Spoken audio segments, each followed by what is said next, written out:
Thank you so much, Amanda, and welcome everyone to our Dharma Sunday for December, mid-December. Not the only one, but the only one that I'm doing this December.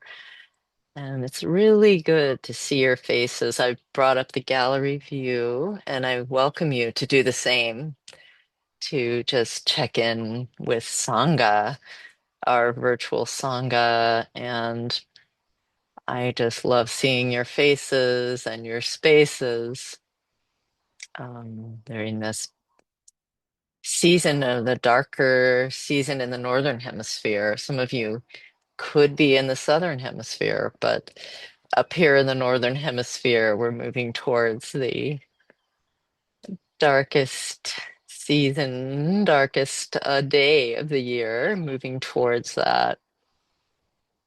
And that's what our teaching today, our time together will be exploring, is the fertility of this season and the regeneration of the darkness. And how we can move towards that, lean into that during this time of the year. So lovely to see you all, old friends and new. Yeah. And if you're new to our Dharma Sundays or new to Natural Dharma Fellowship, a special warm welcome to you.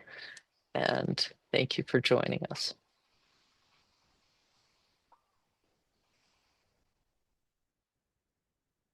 Just taking a moment to connect and visually. And remembering our Sangha refuge is as close as this screen as we move into a bit of Dharma practice together, some sitting practice to get ourselves oriented and settled today. So for our sitting practice, we're going to start with just a chanting of refuge. You know, the chanting is really just a way to connect to the heart essence of the Dharma, which is relational, actually. You know, we think sometimes of the Dharma or Buddhism as being something that's about being alone with oneself. And of course, we can be alone with the self, and that's a powerful practice. That's one of the things that we do. But, you know, even when we're doing that, when we're learning to be alone with ourselves, we are developing a deeper, more intimate relationship with the self, the relative self, and the deeper true self. It's relational. So refuge is relational. Refuge is the recognition that we can create a field of support and lean on our field of support as we practice. And the formal refuge is in Buddha Dharma Sangha, but what we're really taking refuge in here is the principle of wisdom out there in our teachers and friends, and also in here and ourselves. That's the essence of refuge, finding connection to the wisdom and the love. So feel free to join me in chanting it. Sanche chutan sochi chonam la Changchu bardu dani chasu chi Dagi jinso chi pe sonam chi Rola tenchi sanje duparsha Sanje chiran suji chonam Janchu vardu dani chasu chi Aki Shinso Jipe So Nam Shin Jola Kenshi Sanche Drupal. In Buddha, Dharma, and Sangha, we go for refuge until enlightened by the power of generosity and the other perfections. May we realize Buddhahood for the benefit of all.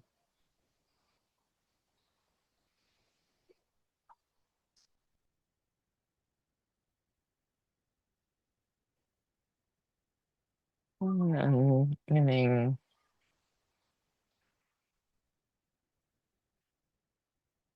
giving rise to bodhicitta. And bodhicitta means the heart of loving kindness, heart of compassion. And for that, we won't chant this morning, but we'll just connect to that open heart, to that loving heart.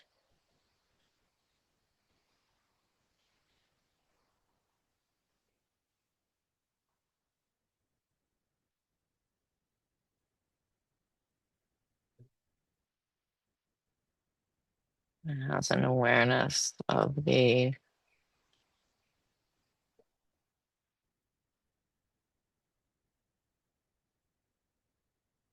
beauty of life, the beauty of beings, and the wish to awaken for our collective freedom, collective release of suffering.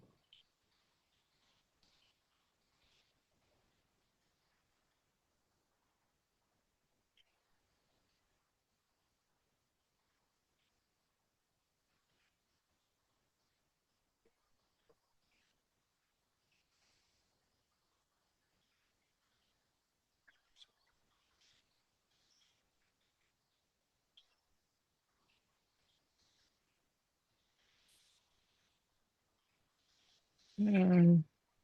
For the practice, I invite you to just turn your body a little away. If you're an eye open meditator, if you're eye closed meditator, no need. But if you're an eye open meditator, you may want to turn a little bit away. And the sun is rising now, moving from the luminous darkness to sunrise. This might be a second sunrise for you. The second sunrise of the day. Turning ourselves just a little away from the screen and maybe beginning with our eyes closed for this practice, just to notice what's inside. Dropping down from this thinking mind into the feeling body.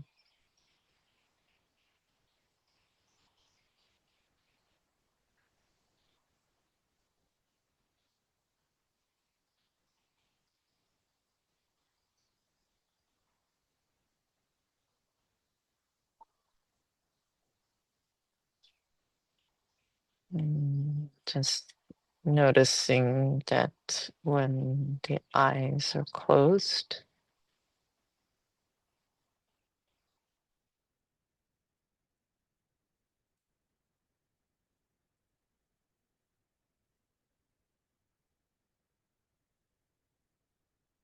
that this is such a full darkness, so full. Body,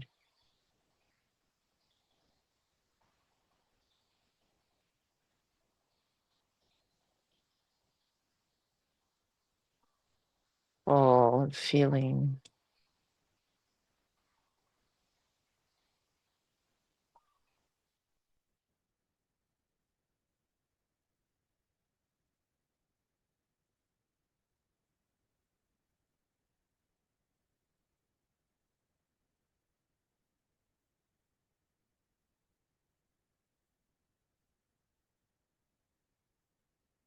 all of the play of thought.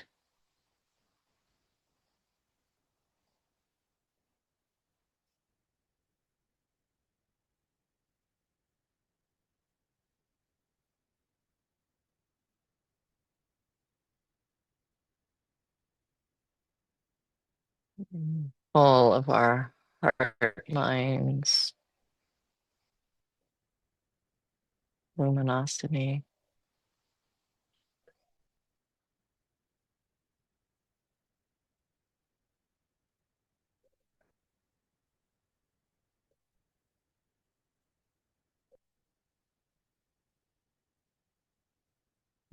Just enjoying this luminous darkness.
Noticing this body's connection to the earth below.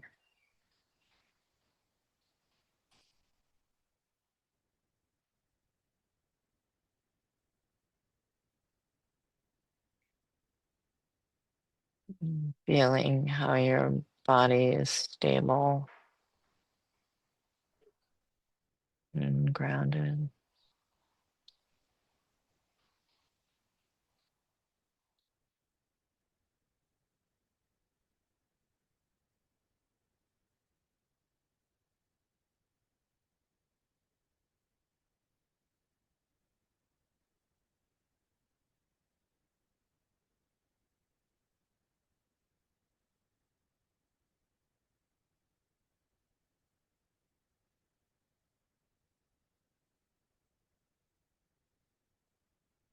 Noticing the coming and the going of breath.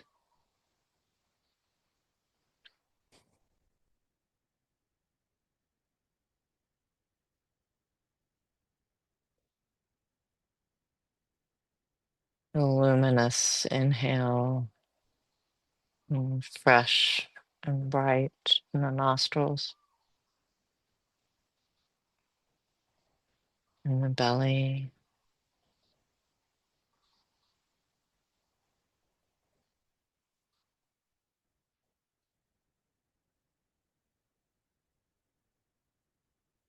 A warm, soft exhale.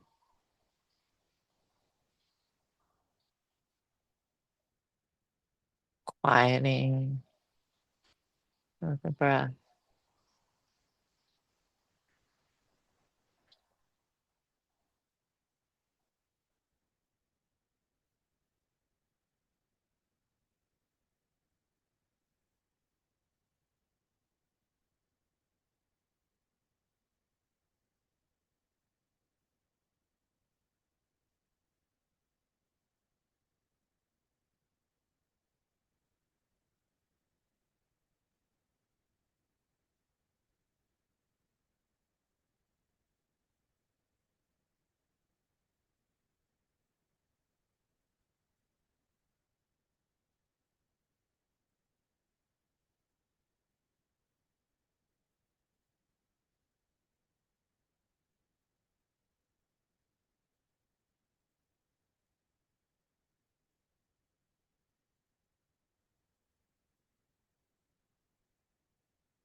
Feeling yourself settle into the openness of this present moment.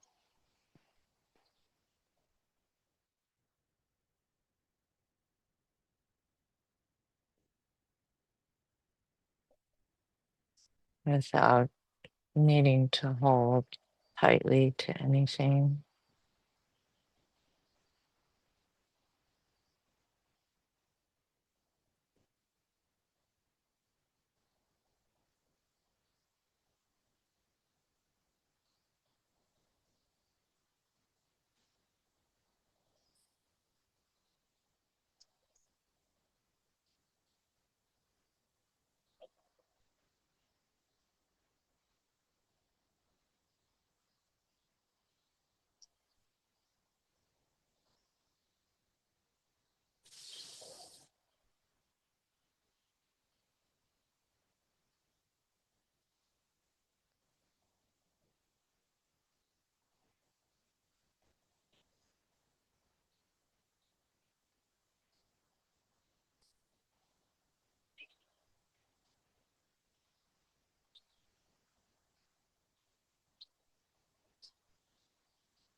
And as you said, you can feel the nervous system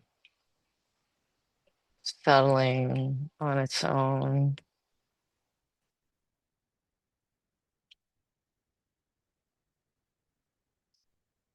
With each out breath.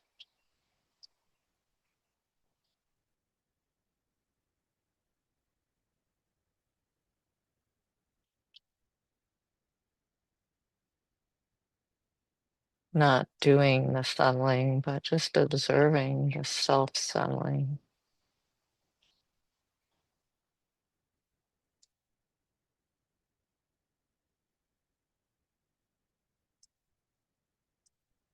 Opening even more fully to this luminous darkness with the eyes closed, how that is.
And when you're ready, on an out breath, feeling the eyes come open just a little, take in that luminous light through the eyes.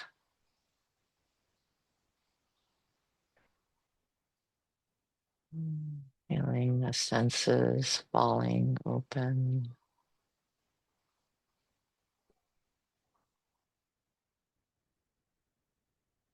ears open.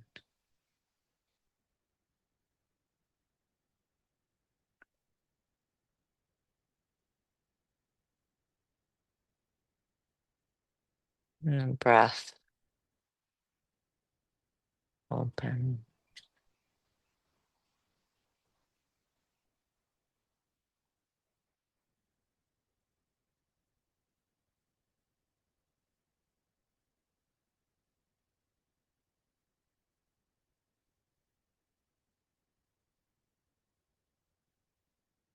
The eyes open.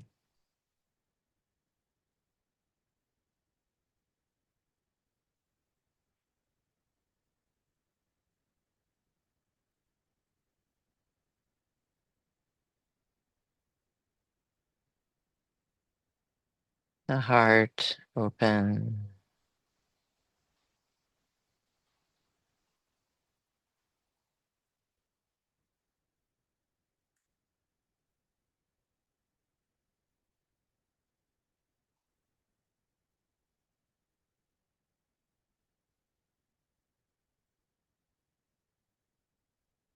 The tactile senses open.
Taking a seat in your present moment awareness. Not the thinking mind, but the one behind the thinking mind.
Noticing when you want to grasp something or close down on something. Just when you notice, just letting go, coming home again.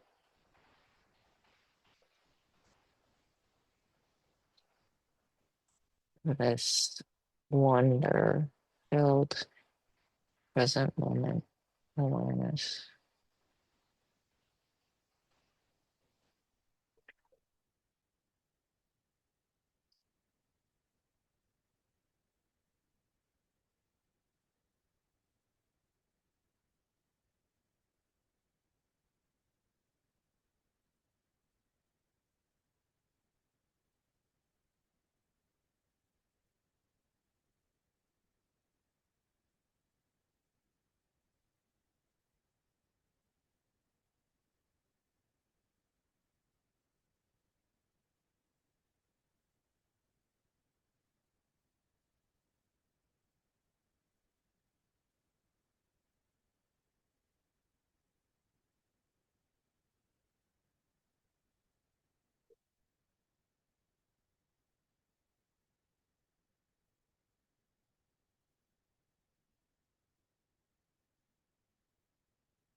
Coming ever more deeply home to yourself.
Bringing some movement into the fingers, toes,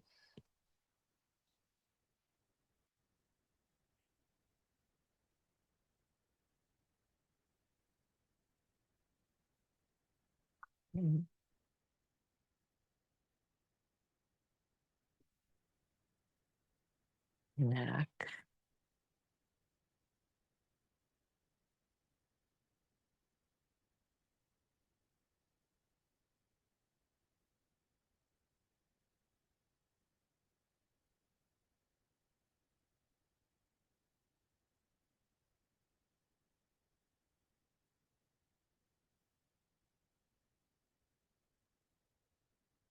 Inviting you to stand, stretch.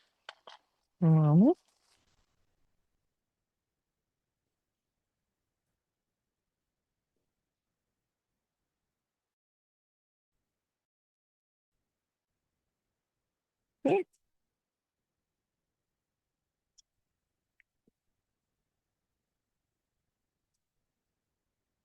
and grabbing a wrist.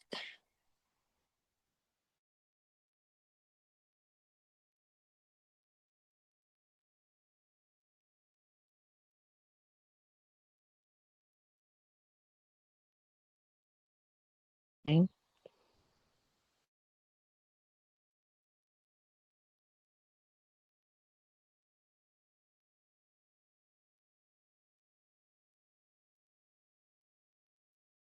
Hello? Hello? Did I drop off? Yes, but only for a moment. Only for a moment. Okay. All right. So we will take about, let's see, it's 7:35. Let's come back at in 5 minutes. You have a 5-minute break or stretch. You can still stay with me if you want to stretch for a minute.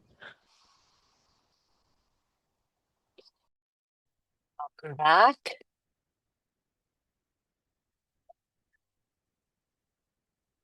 So we're approaching right now the darkest time of our year in this hemisphere when the Earth is making its journey around the sun. We're tilted a little away from the sun, and our days get shorter.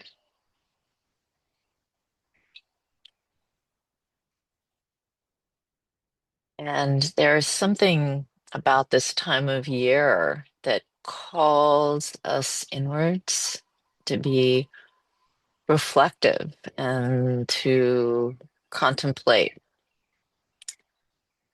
our year leading up to this point. How has it been? What's happened? And to begin to think about what will happen in the following year, next year, next year, next year. But there's something about this time, for me anyway, that always feels womb-like. This invitation to go in and to start to take stock of what's here. And this external darkness that we see in terms of the light, the change in the light, and the sun coming up later, setting later, setting earlier, this literal darkness.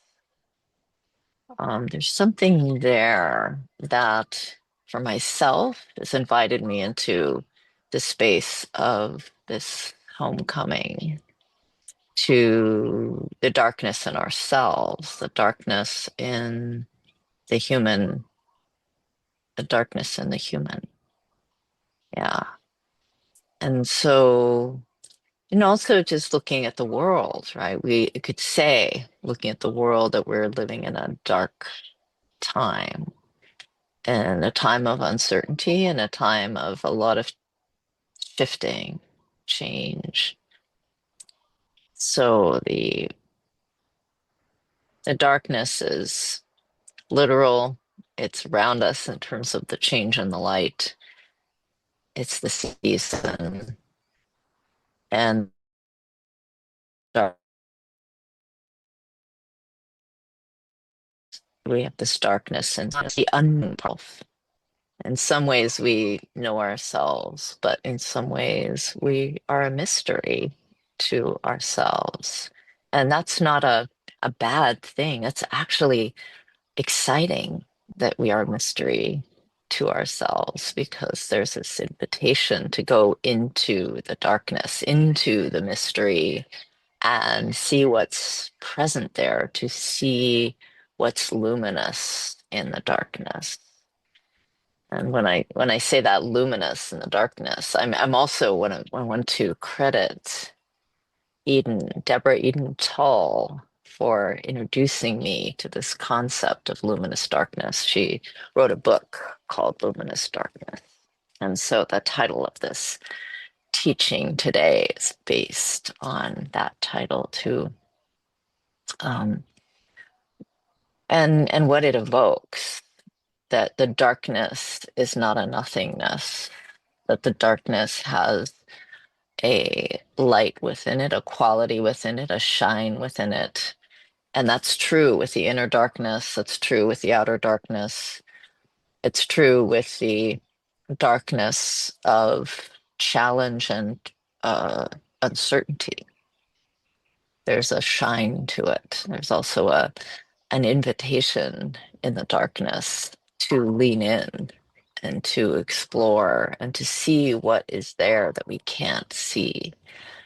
And say the Dharma is so much about that connection to the luminous darkness in our psyche, as well as the luminous darkness out there, and learning to learning to be curious about the mystery of what we don't know, what we can't see.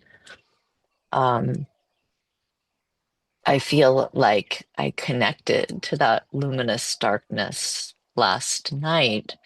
Last night was the Geminid meteor shower. I don't know if any of you saw the Geminid meteor shower or tried to see it. It was visible in the northern hemisphere last night, and I think possibly it continues into tonight.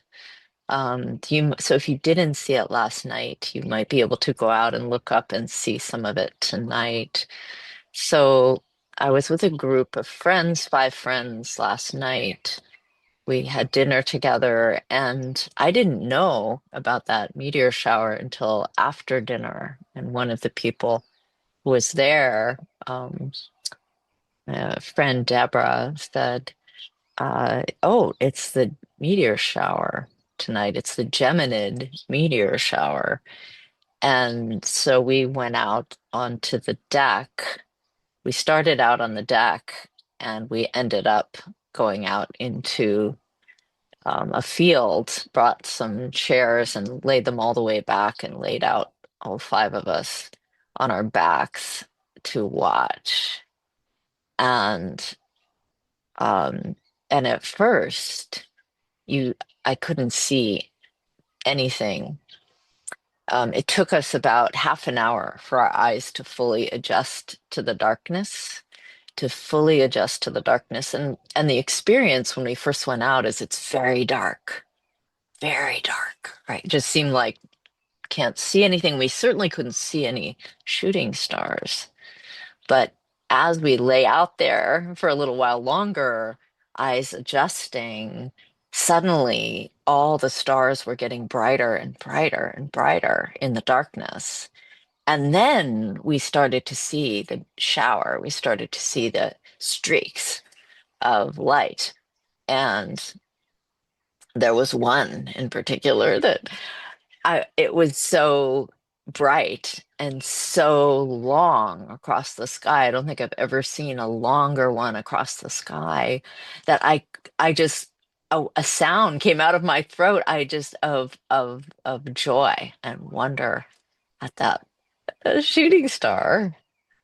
Um, so I later, because I didn't even know this was going to be happening that night, I later went back and read a little bit about this meteor shower, this Geminid meteor shower that happens every December in the darkest time of the year. There's this display of luminosity in the darkness. And and it also said in the article that I was reading about it, which is from NPR, that it takes your eyes half an hour to adjust. So that explains. At first, we thought we just weren't, there was no meteor shower, we missed it. But actually, it took us this half hour until the eyes adjusted. And then we could see the luminosity in the darkness.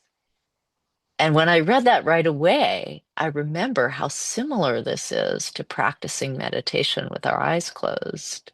At first, it seems like nothing is happening. I'm sitting here with my eyes closed, nothing is happening. But as you sit in the darkness with nothing happening, suddenly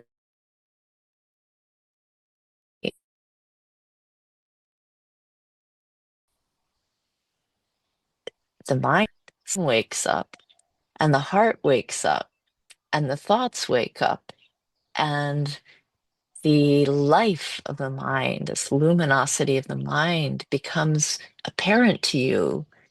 It was always there, but you couldn't see it at first, right? Like when you're out in a Geminid meteor shower, at first you can't see the shooting stars. It takes you some time for your eyes to adjust to the darkness. So when we're meditating too, it takes us some time for our mind to adjust to the unknown, for our mind to adjust to being with ourselves. And then we start to see what's happening, the life of the mind, the life of the senses, the wonder and the mystery unfolding in the present moment. And it takes time for us to see that. It takes time for us to experience our heart mind's luminous nature. And at first, even that nature is unknown to ourselves. We are unknown to ourselves. But over time, we start to see more and more if we can rest in the mystery, rest in the darkness, either literal or figurative, rest in the not knowing, then slowly the life of what's there comes up. The life comes up.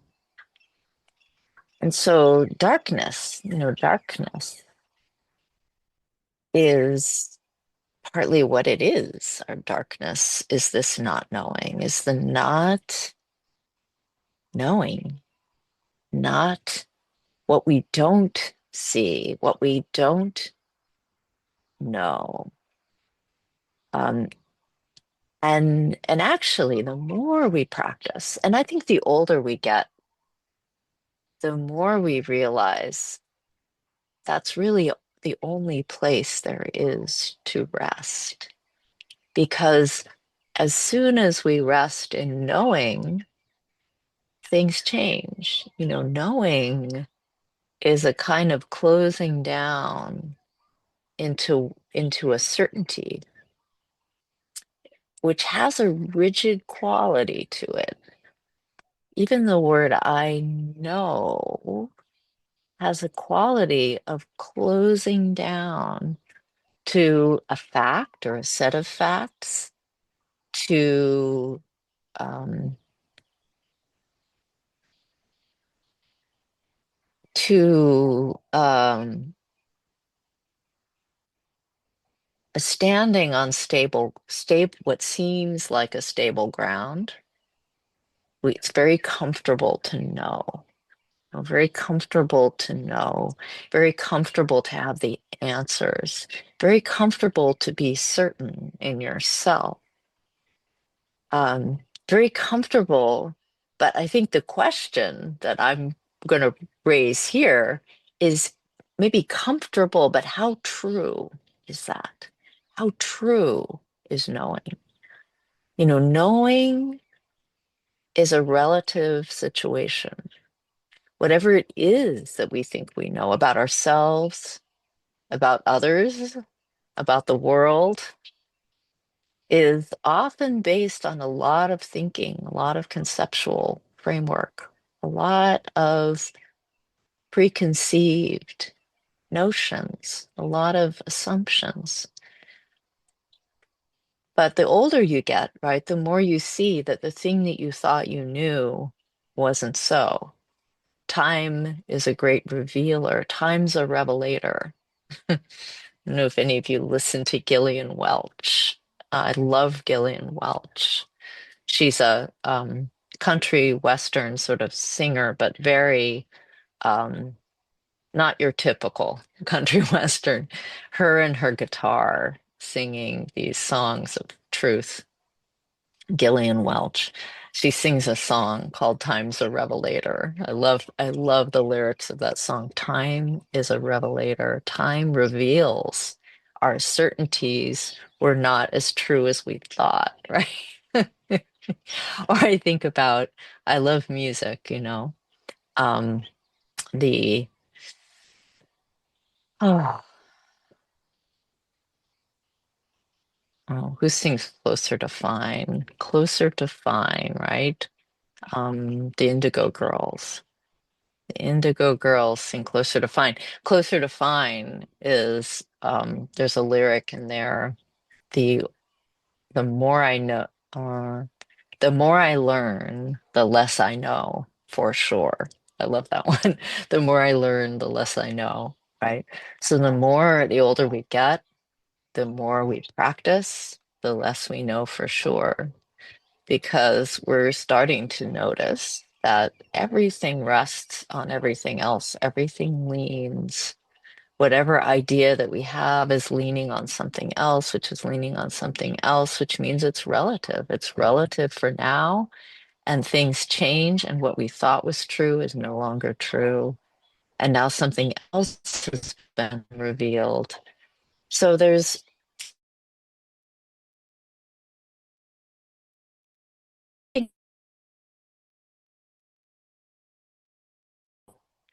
in space, the space of not knowing. And the body lives in that space.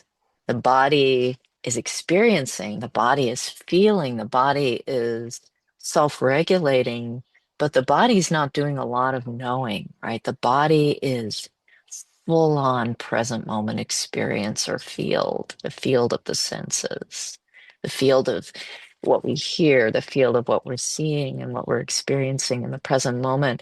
That's a field of great possibility and great mystery. The body lives in the space of not knowing. The mind lives in this space of trying to gather together all the facts and know. The mind lives in this space of knowing. The conceptual mind is very much trying to get a grasp, get a handle on things. And in some ways, that's adaptive. That is the animal who is trying, the human animal who has evolved to know, has evolved to strategize for its own survival. And I could say the human in us is very conceptual, and the animal in us is less conceptual. The animal in us is more aligned with the body. So there's something to be learned from letting go of the knowing and entering into this space of the luminous darkness, of the not knowing, of the great uncertainty, and beginning to not just explore that, right? Because we want to explore the darkness. Darkness can be scary, but the darkness is also a beckoning, right? Because what it is that we don't know and we don't understand yet, what it is that we don't see yet, stimulates our curiosity. And curiosity is a fantastic faculty for moving more deeply into whatever it is that we're experiencing. So curiosity is drawn into the darkness. Curiosity is drawn there. So um, if we let it be, right? Because our other way of being is to want to avoid the dark parts, to want to not see that because it scares us. The darkness can be scary, but the darkness can also invoke this great curiosity. So becoming a practitioner is partly about leaning in to the darkness with this curiosity, becoming stimulated by uncertainty, becoming uh, drawn in to the open space of not knowing, and learning to rest there, learning to take refuge in the not knowing, because the not knowing is offering us truth. The knowing is offering us this kind of relative sense of certainty, this closing down into facts, closing down into um, the comfort of feeling like we have the answers. But the more we look into that, the less stable that state is, because whatever answer we have is going to be proven wrong in a little while by an experience or by a contact with a person that we thought we really understood, or by um, learning new things about something that we once believed, right?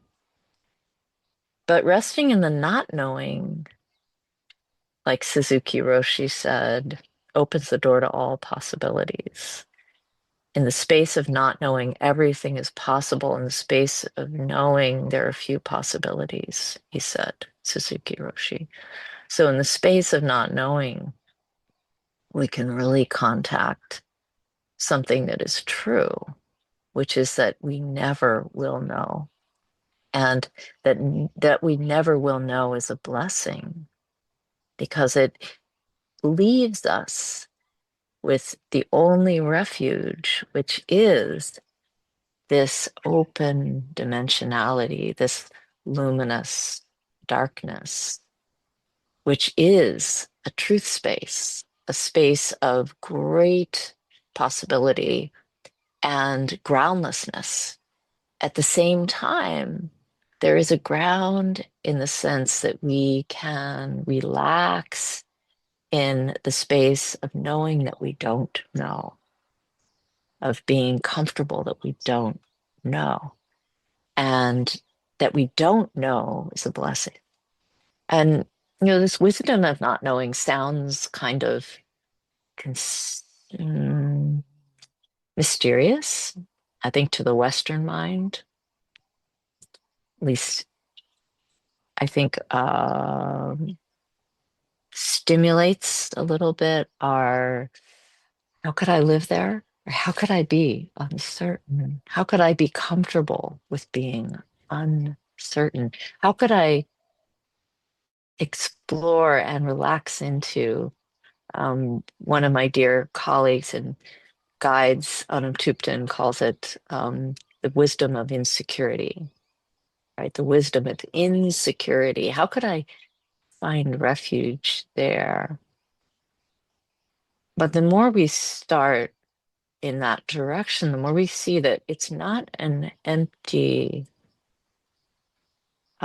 scary not knowing that we're taking refuge in.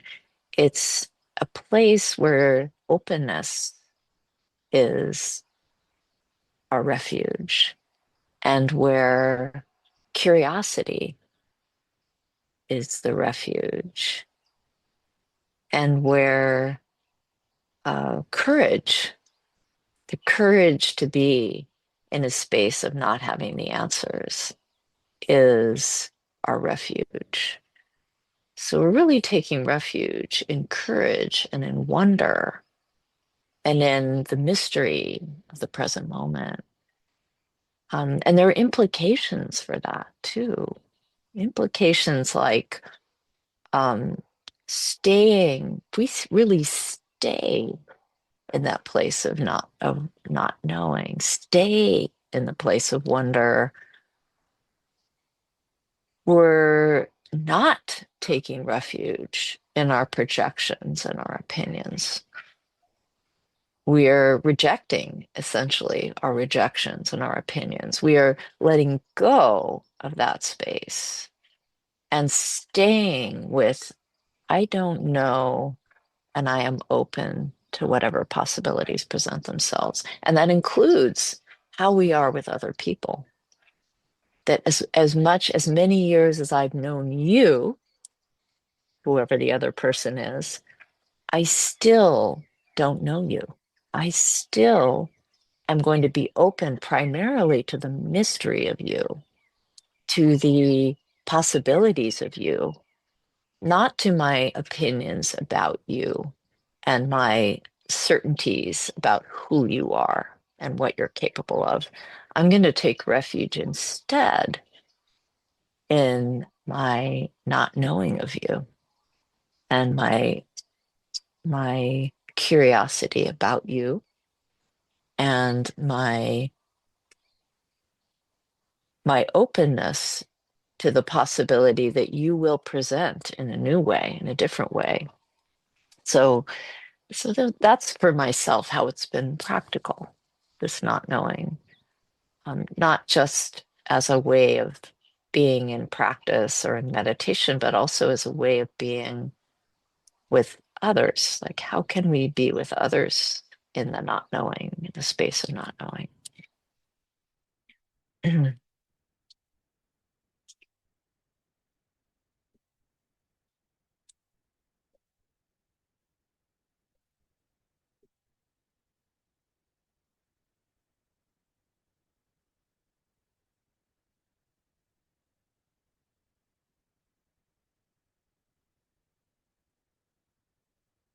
So I want to conclude this talk with um, with a quote from the Tao Te Ching from Lao Tzu.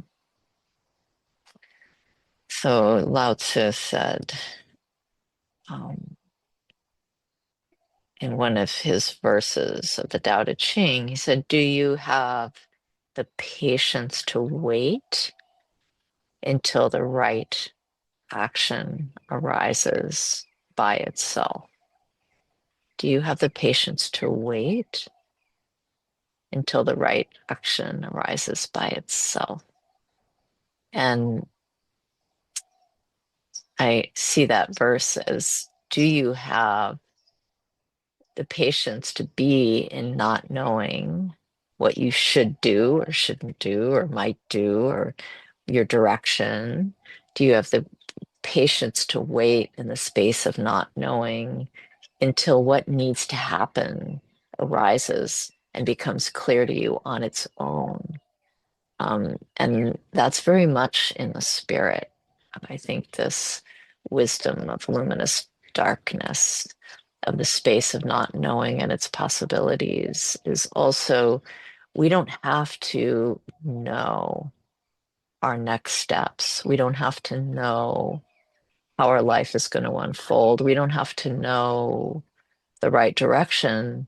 There's a way of being where we trust the mystery.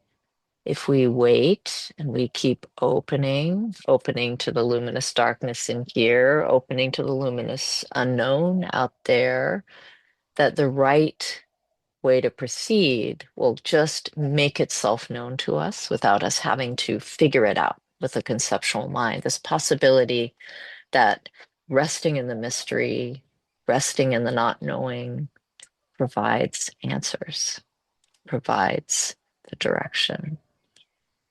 So these are some of my reflections for this morning on the luminous darkness and this wisdom of not knowing. Mm,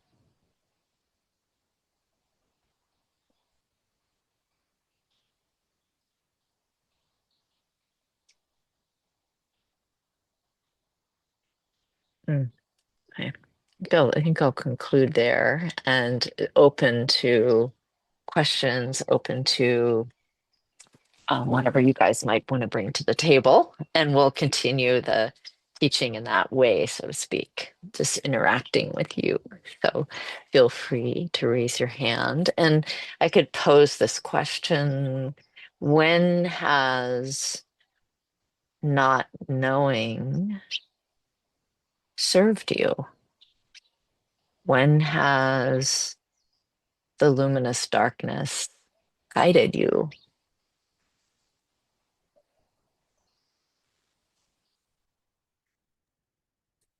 Sabana?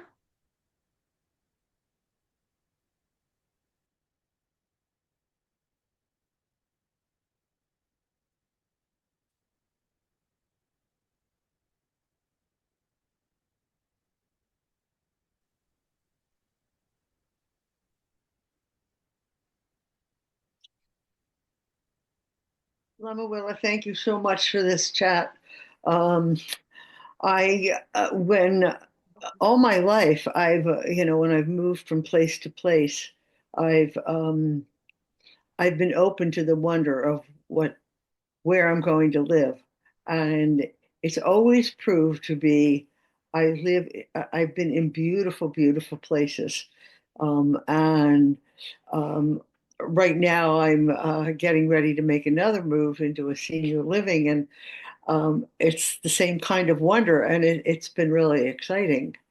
But I think that this talk has really, um, I'm 80 years old, and I'm aware that I may not be around for my grandson. And he is on the spectrum. He's incredibly bright. It makes me, based on my own experiences of things have worked out, um, that I have the comfort of knowing that whatever goes on for Arrow will be right on. And that I don't have to worry about him. I think that that's the big thing, is not to worry, but just to trust. Just like the luminosity has, worked for me, why wouldn't it work for him or anybody else? And just have the courage to have that trust and patience. But I think that that's one thing that we elders, are have concern about, is our children, our grandchildren, because we know we're not leaving this world and we can't take care of them anymore.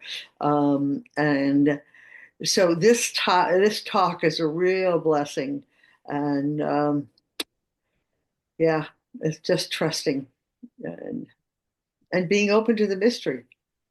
I hope that there's a way that I can look down on him and say, "Are you okay, Arrow?" But, oh, no.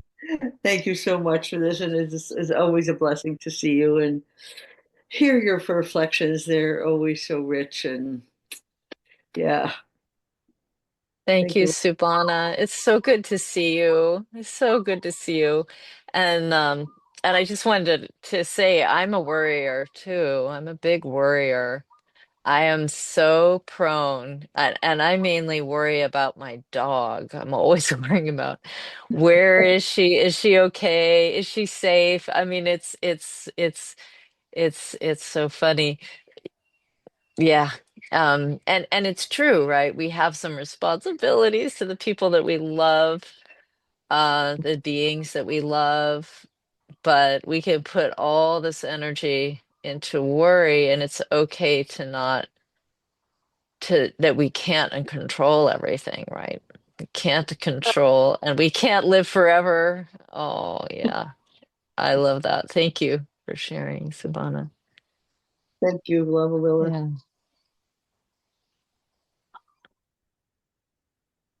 Alita?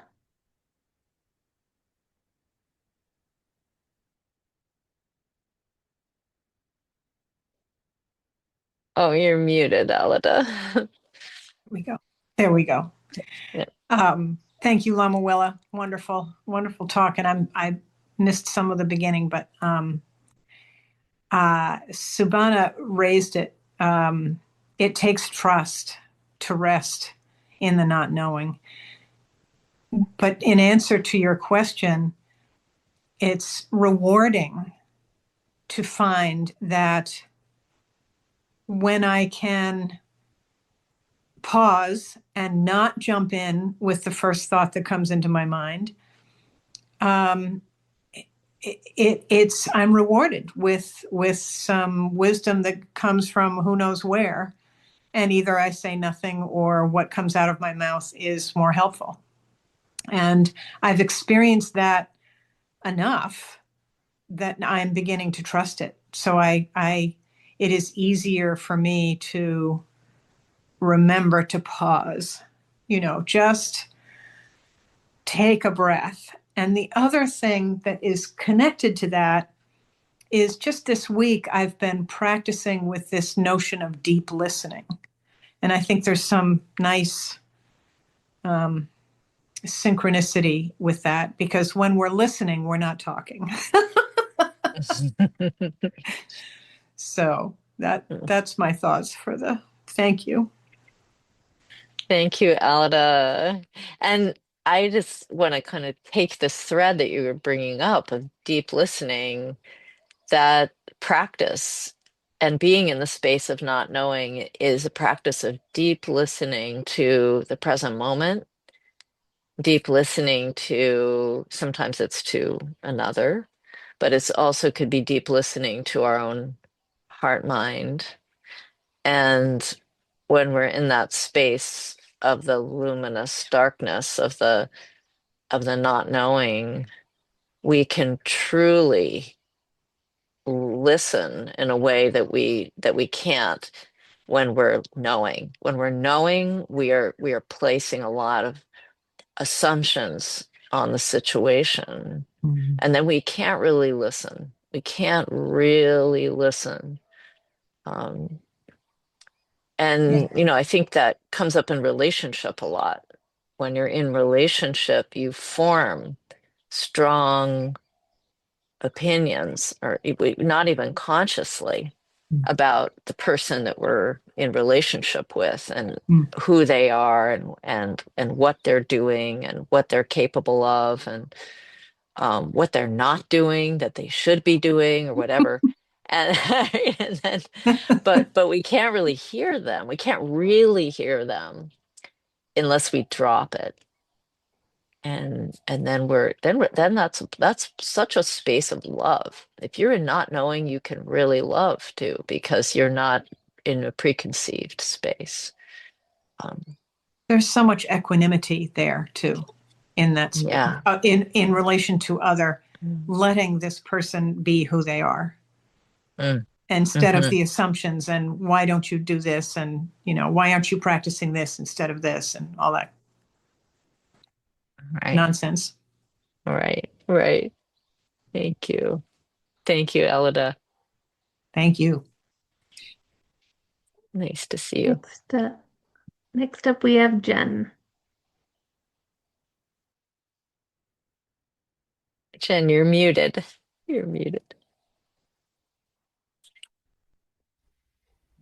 Thank you, Lama Willa. The experiences that have taught me how to let go are usually the ones that are life and death situations. And one situation was I had created, and it's so much about luminous darkness.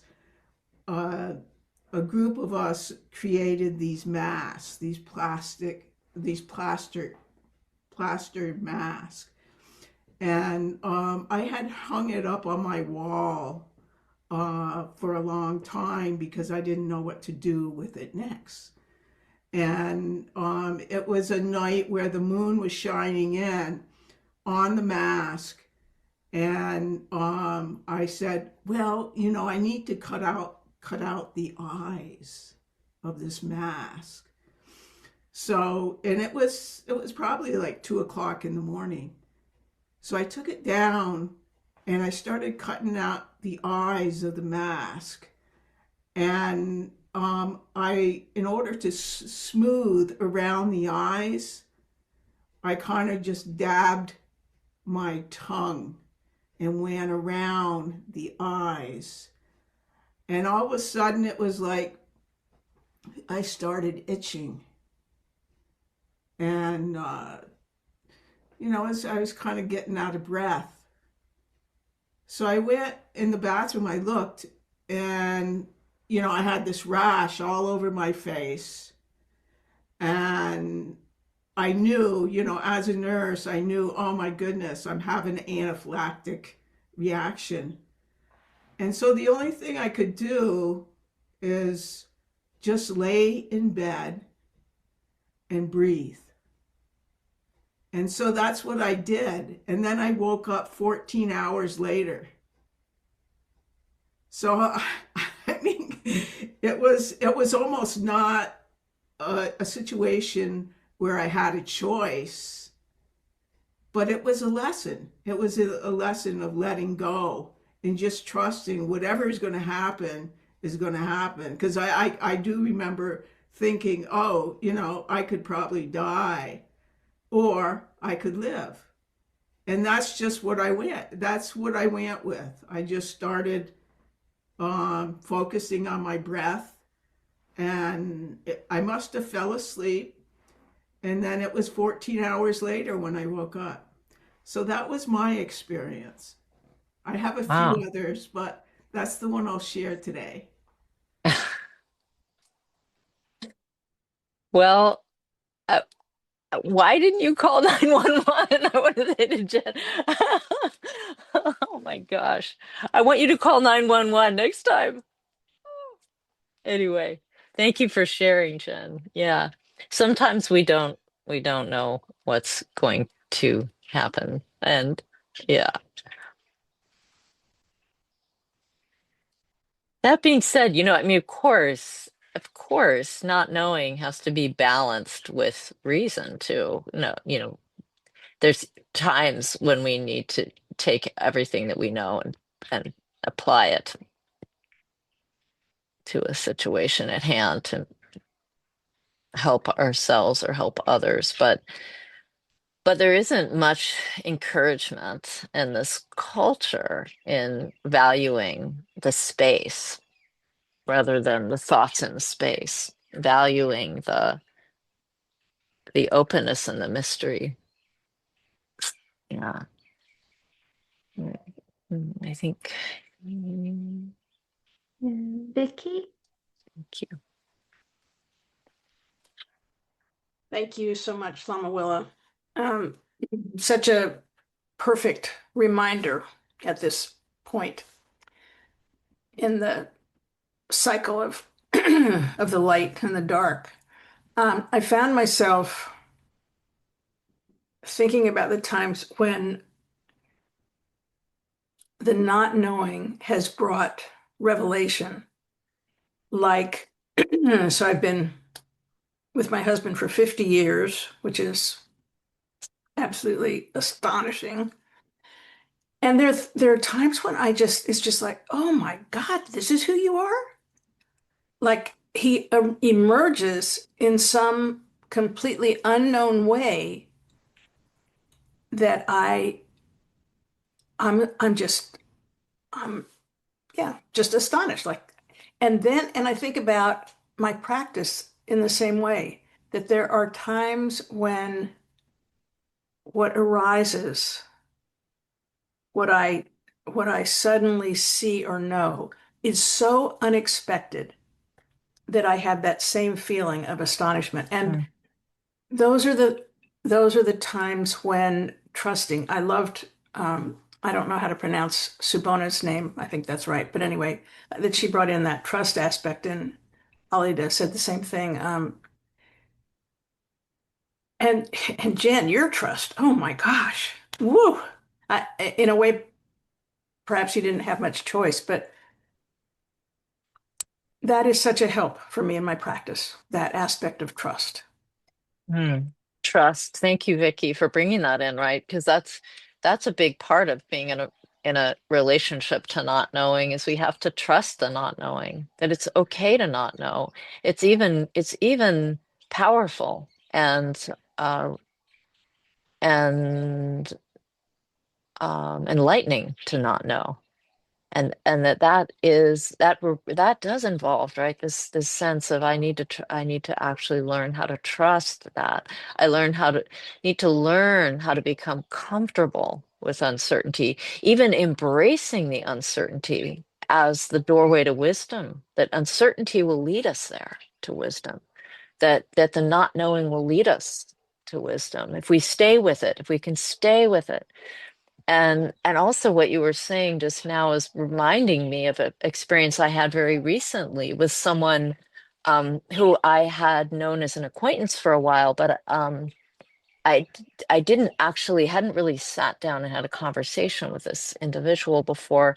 And somehow, we make so many assumptions we're just like programmed for this as conceptual creatures that we just start laying ideas on top of somebody who we think they are even before we know much about them, and we do that unconsciously. So I was sitting next to this person, and we were in a gathering and just found ourselves next to each other, and I started talking to him, and within about 5 minutes he started pouring out to me his experiences during the Vietnam War, that he was a war veteran. I would never have guessed this from looking at this person or being around them, that he had been a veteran of the Vietnam War. For one thing, I thought he was a lot younger than that. He looks much younger than his age.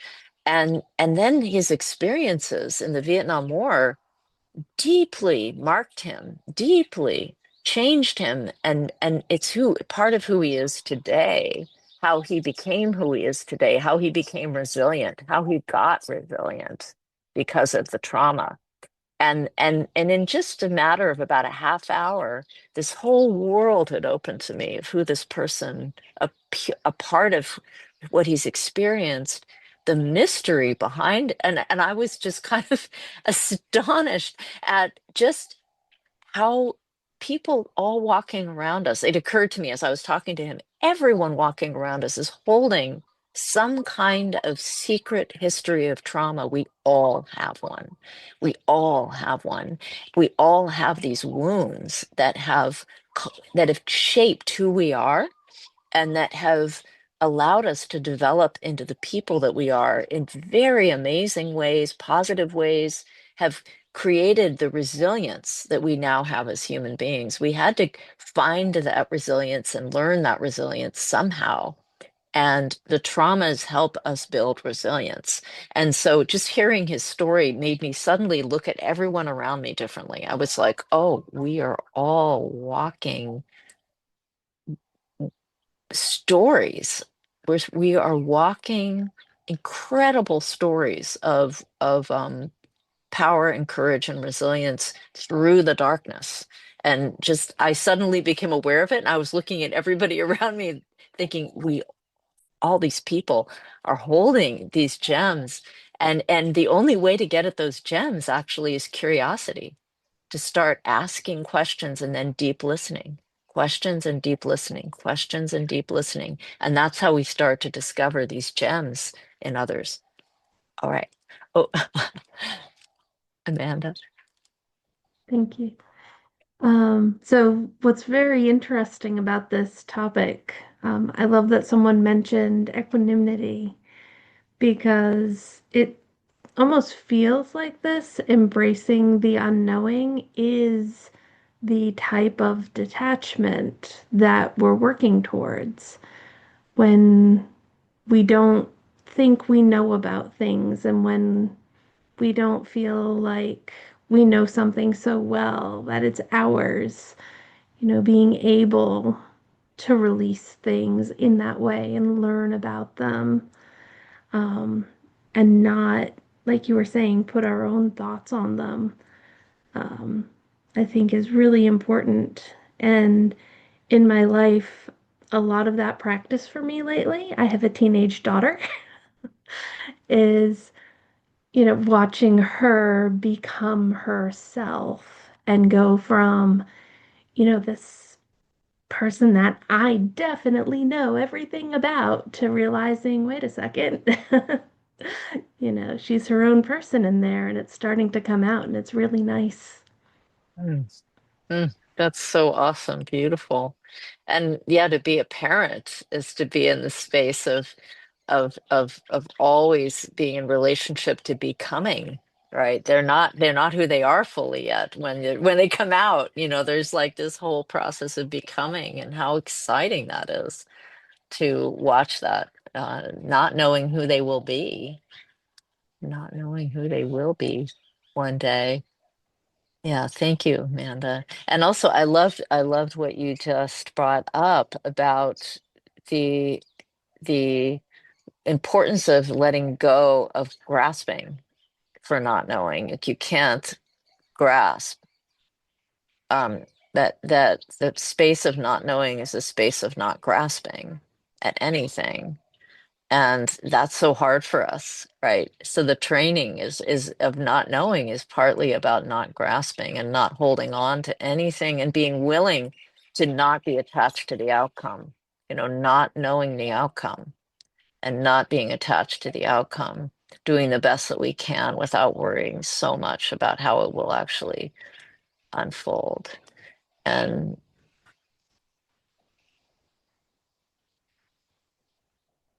staying with curiosity, right? All right, two more. I'm going to take two more here. I think Lucy is Lucy. first. Okay.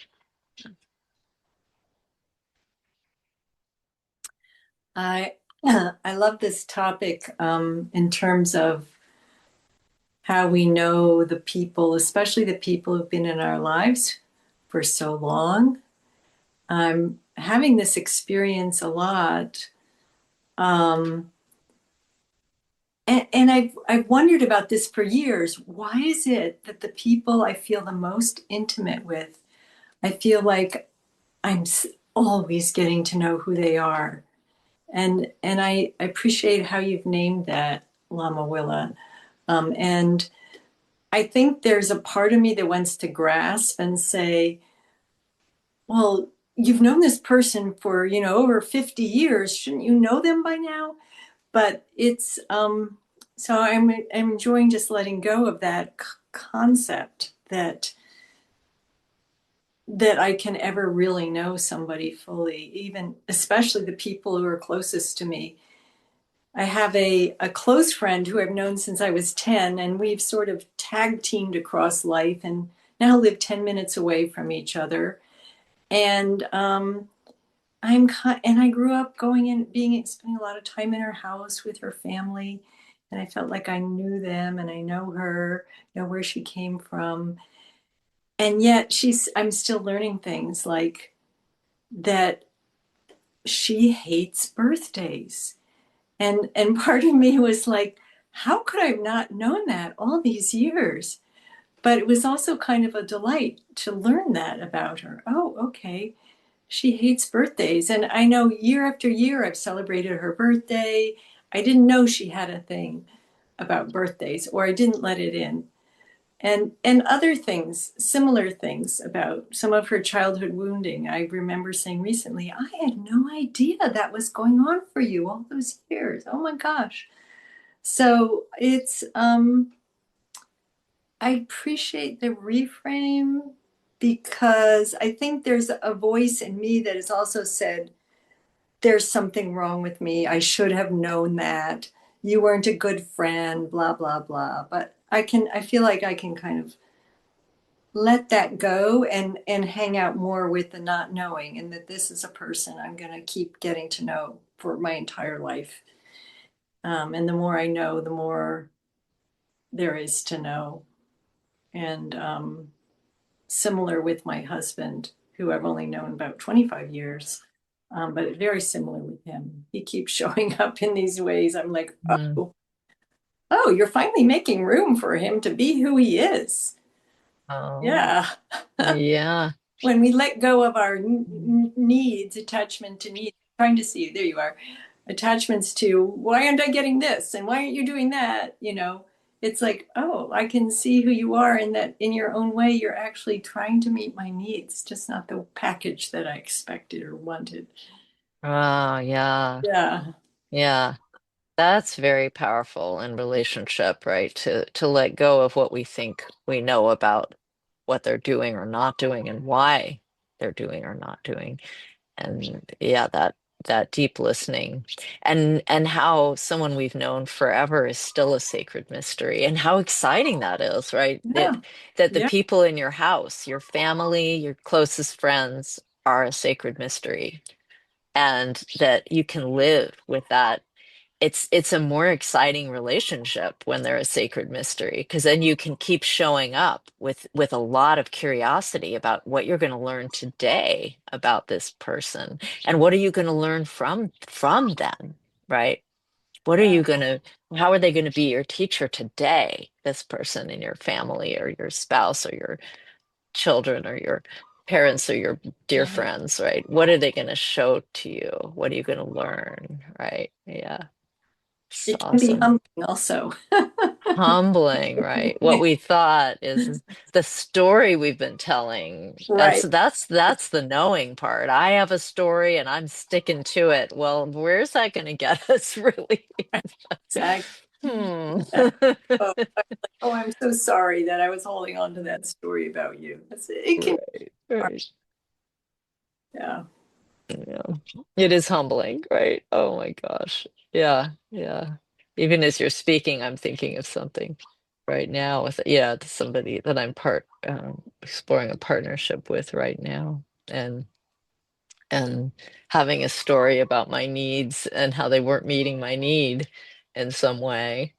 And when I spoke the story, it became very clear that there was another story that that person had that was, it was like, oh, we're really gotta let go of the stories. They keep living into the mystery. Yeah. Can take a long Thank time to let go. you. Thank you, Lucy. I think we have Con Willinder. Am I got that right? Yeah.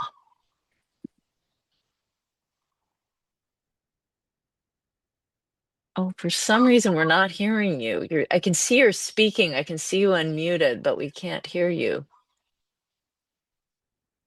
Maybe it's the earphones. Maybe if you unplug. I don't know.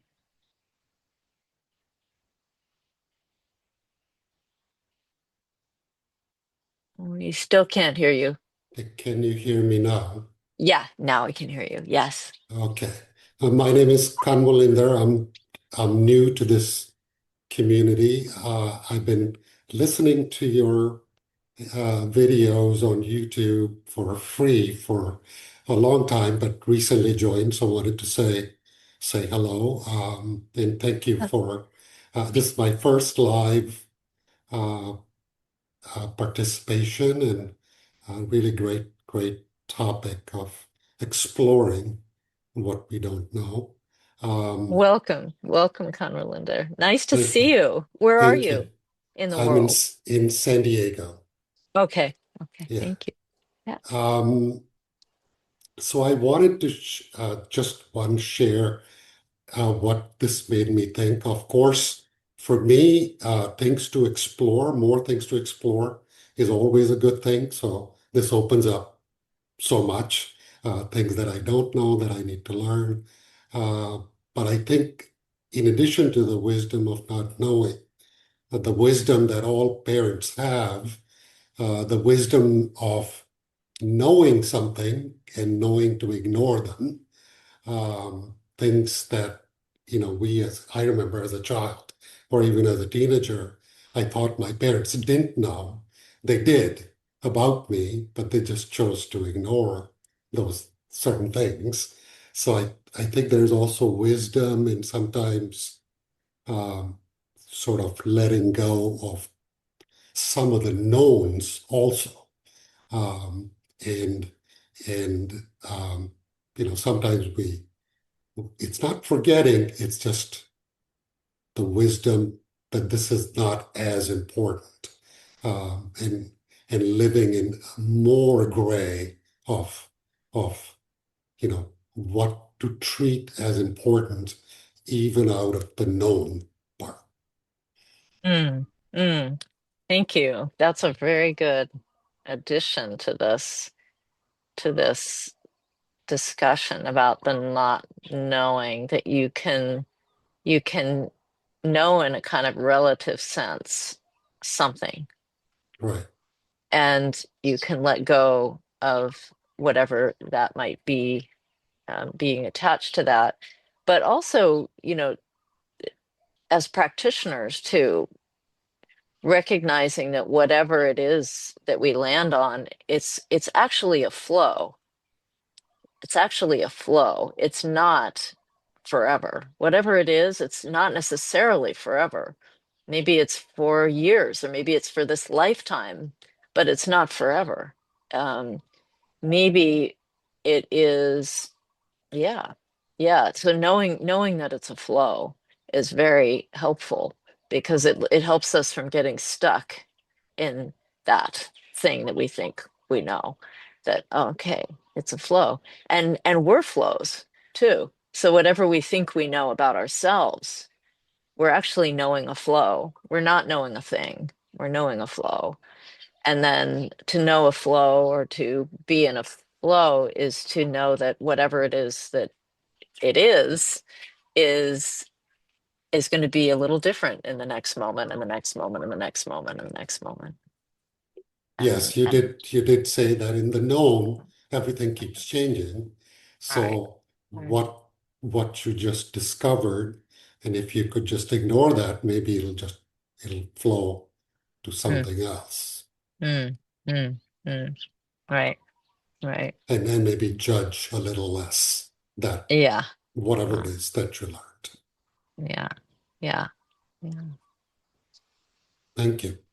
Thank you, Conwilinder, and welcome. So nice to Thank you. see you. Yeah, yeah.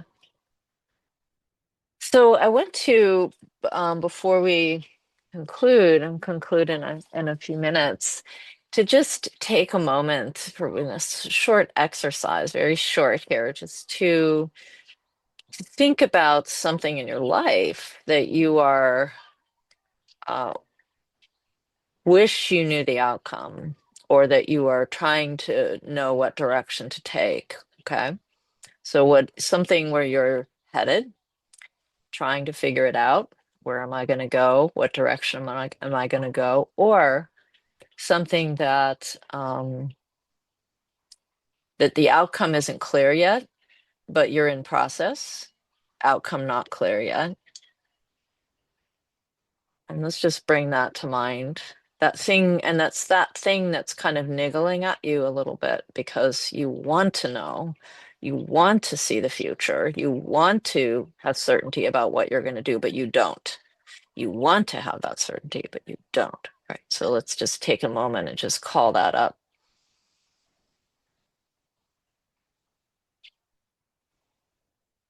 And notice how you feel about that, not knowing the outcome and wanting the outcome. And just notice that feeling when you bring that up, how it feels in the body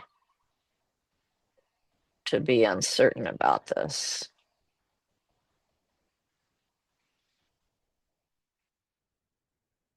And see if you can, instead of that groundless tension at tightening around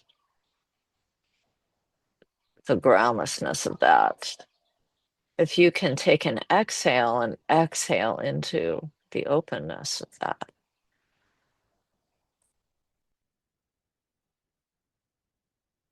Relax into the uncertainty of that,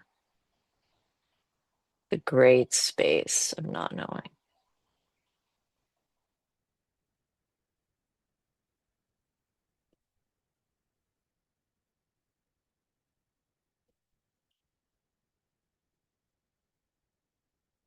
how you have nothing to grasp because there's nothing that's known yet, nothing to grasp. And that being and that not knowing is blessing.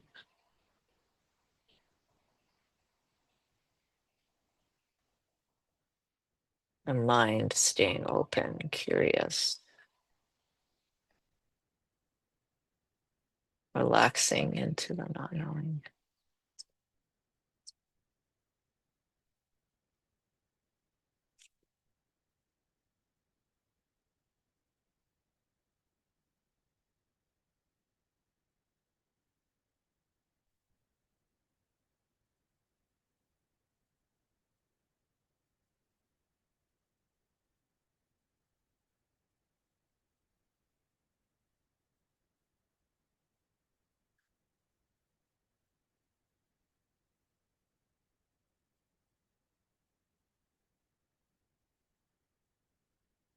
All right, we come out of that and just noticing what happens there when we try to relax into that, because there's so much of us that wants to know this end of the story. We want to know the end of the story and we want to do the right thing.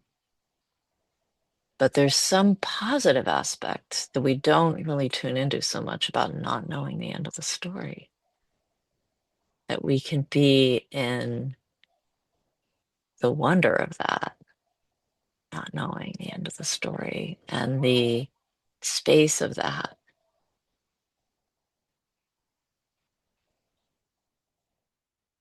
That we can find home in that. So, something to explore and to continue exploring in your month as you go forward. And just returning to the theme of the luminous darkness, just this if you haven't gone out at night lately to look at the night sky, especially in this season, and now that the moon has waned in this moment, the moon has waned, it's going towards the new moon. And in that time of the night, when the night's sky is not lit by the moonlight, it's a profound time to see the sky and to see the stars and to be in this great space of openness. Do a little night gazing, just an encouragement to go out there. And I know it's cold, many parts of the US at this time, but even when it's cold, you can layer up and go out and just look at that night sky and take in the transmission of that. There's a practice in Tibetan Buddhism called sky gazing, Namke Naljor, which is this practice of letting your awareness be one with the open sky. And it's something that we can do during the day, but it's also something that you can do at night. And there's a different transmission from the night sky that is this transmission of a luminous darkness that has a lot to communicate to us at this time, especially when we are facing so much uncertainty as human beings, as a planet, as a species, as a culture, as a society. Um, so just taking some transmission from that luminous sky, that dark sky, the dark luminosity, that uncertainty can be a great refuge when we let it, as we let it, and as we cultivate a relationship to openness and wonder, curiosity, and courage to be with what is not known. So just encouragement towards that night sky. And it's so good to see all of you in this season. And I wish you a really wonderful holiday season and a season of moving towards the winter solstice. We do have a solstice celebration coming up. Hilder is spearheading that. She was here this morning. I see she's still here. Yeah. So Hilder is going to be hosting us for a winter solstice gathering. And so feel free to join us for that too. Sending much love, many well wishes, and maybe we bring up our dedication. We can chant the dedication together here at the end.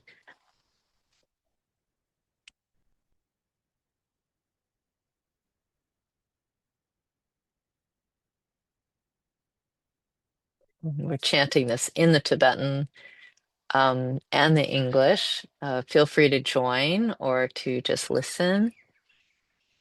Jiangshi Sancho Rinpoche Mache Panam Che Georgi Che Panyam Pame Payam Hong Ne Hong Du Tao. May the pure, brilliant sun of bodhicitta dawn in each and every heart and mind, dispelling the darkness of suffering and confusion unstoppably until all are fully illumined and awakened.